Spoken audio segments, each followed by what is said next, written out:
was a scorching summer afternoon in Minneapolis on the first day of August, 2007.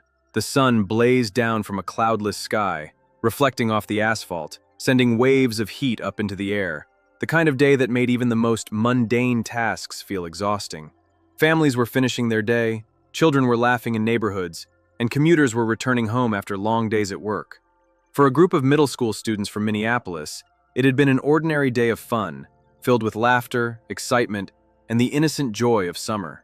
They had spent the day at a local water park, their voices echoing through water slides, poolside games, and long hours of sun-soaked fun. By late afternoon, their chaperones herded them back onto a yellow school bus for the short ride across the city, a trip that should have been ordinary, uneventful, and safe. But fate had other plans that day. By 6:05 p.m., during what was supposed to be a routine rush-hour commute across the Interstate 35W bridge, disaster struck with devastating swiftness. The bridge, a massive steel and concrete structure spanning the Mississippi River, carried thousands of vehicles every single day. No one could have predicted that on this day, the very infrastructure that promised safety and connectivity would betray them in the most catastrophic way. Suddenly, without warning, the bridge groaned, twisted, and failed. A 1,907-foot section of the roadway gave way, collapsing into the dark, churning waters of the Mississippi River below. Vehicles, cars, trucks, motorcycles, bicycles, all were swallowed instantly by the yawning gap that opened beneath them. The air was torn apart by the thunderous roar of ripping steel and shattering concrete as hundreds of tons of material plummeted into the river, creating splashes and waves that echoed the chaos unfolding above. The city held its breath, stunned by the sheer magnitude of the calamity.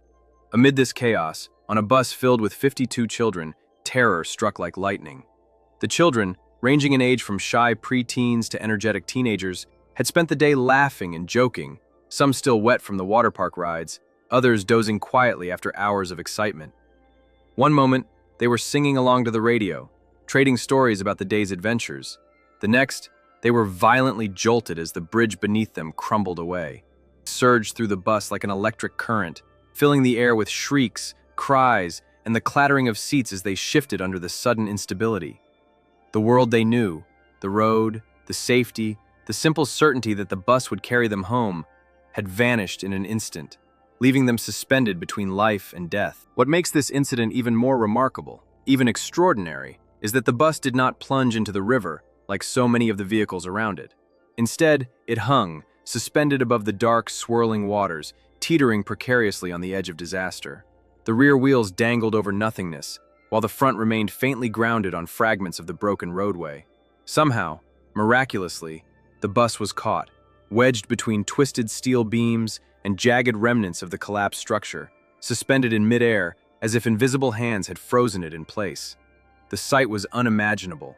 A school bus, packed with terrified children, balanced between a river below and a collapsed roadway behind it, a fragile lifeline in a sea of destruction.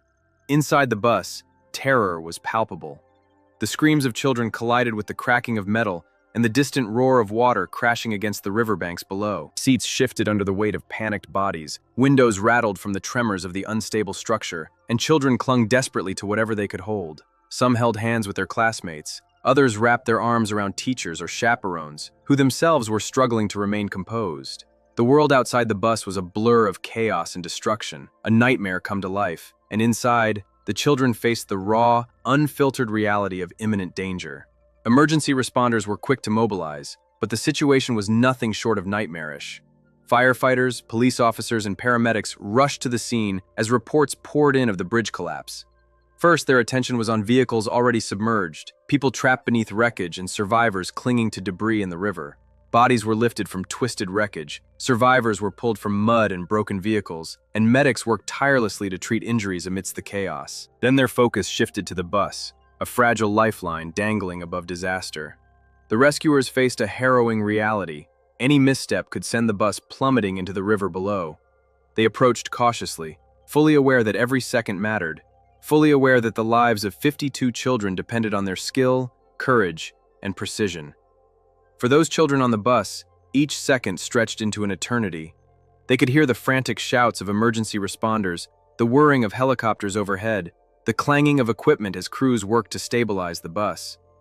The older children tried to calm the younger ones, whispering reassurances, sharing quiet words of hope amidst the chaos. Teachers and chaperones did what they could, grounding the children, urging them to stay still, to breathe, to survive. Fear and panic were present, but so too were remarkable displays of courage and calm.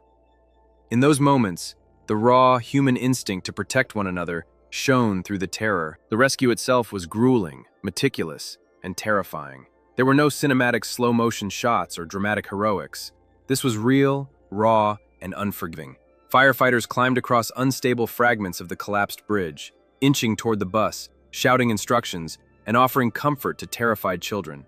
Medics secured ropes, checked every anchor point, and constantly reassessed the structural integrity of the precarious perch. It was a race against gravity and time, against a bridge that had already betrayed its promise of safety.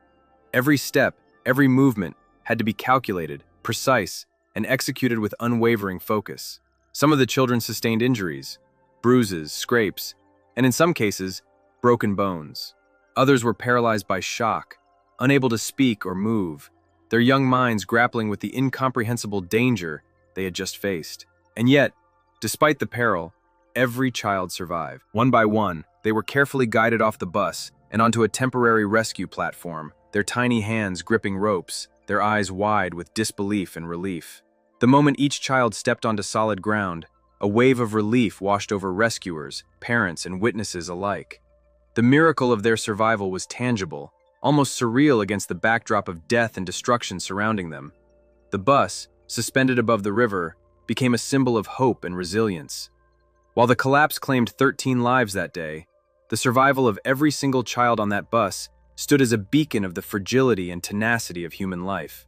The media would later recount the story repeatedly, highlighting not just the tragedy of the bridge collapse, but the extraordinary survival of the children who should have perished with the structure beneath them. It was a testament to chance, to human courage, and to the work of brave rescuers who risked their own lives to save others. Among the survivors was Mohammed Robley, a young boy just shy of 11 years old. Mohammed's experience became emblematic of the long-lasting impact of the disaster. He described vivid nightmares, episodes of intense anxiety whenever he encountered bridges, purpose imbued by survival, and of the deep, enduring impact that moment had on shaping his life. Like so many of the children, Mohammed would carry the memory of that day forever, a vivid reminder of mortality, fragility, and the unexpected power of fate. Investigations into the collapse revealed the root cause. A structural flaw in the bridge, combined with additional weight from construction materials, had caused the steel girders to buckle. Engineers studied the wreckage meticulously, seeking to understand why the bus, against all odds, had been arrested mid-collapse. It was determined that the bus had been wedged between twisted beams in just the right configuration to prevent it from falling. Experts marveled at the precise alignment that saved the children, noting that even the slightest difference in placement could have turned the bus into another casualty. The analysis served as a stark reminder of the importance of infrastructure safety, of meticulous inspection, and of the unseen forces that can determine life and death. The human stories that emerged from the bridge collapse were equally compelling. Parents of the children recounted their panic upon hearing news of the collapse, the frantic calls, and the desperate hope that their children were alive. Teachers, chaperones, and drivers described the terror of trying to calm dozens of children amidst unimaginable chaos, and the miraculous survival of the bus children. Changes were made to inspection protocols, safety measures were tightened, and awareness of infrastructure risks grew. The children themselves, now grown, carried forward lessons of courage, resilience, and survival, forever shaped by a single afternoon that could have ended in catastrophe. The story of the bus became more than a tale of survival. It was a testament to human strength, ingenuity, and the often unpredictable hand of fate. Today, when people cross bridges, especially those with a history of stress or aging infrastructure, the memories of August 1st, 2007 linger. The image of a yellow bus, dangling perilously above the Mississippi River, filled with screaming, terrified children who ultimately walked away, remains etched in the collective consciousness. It is a story that reminds us how quickly life can change, how fragile our sense of safety truly is, and how moments of courage, chance, and human determination can create miracles in the most harrowing circumstances. The story of that day is also a tribute to the power of preparation and quick thinking.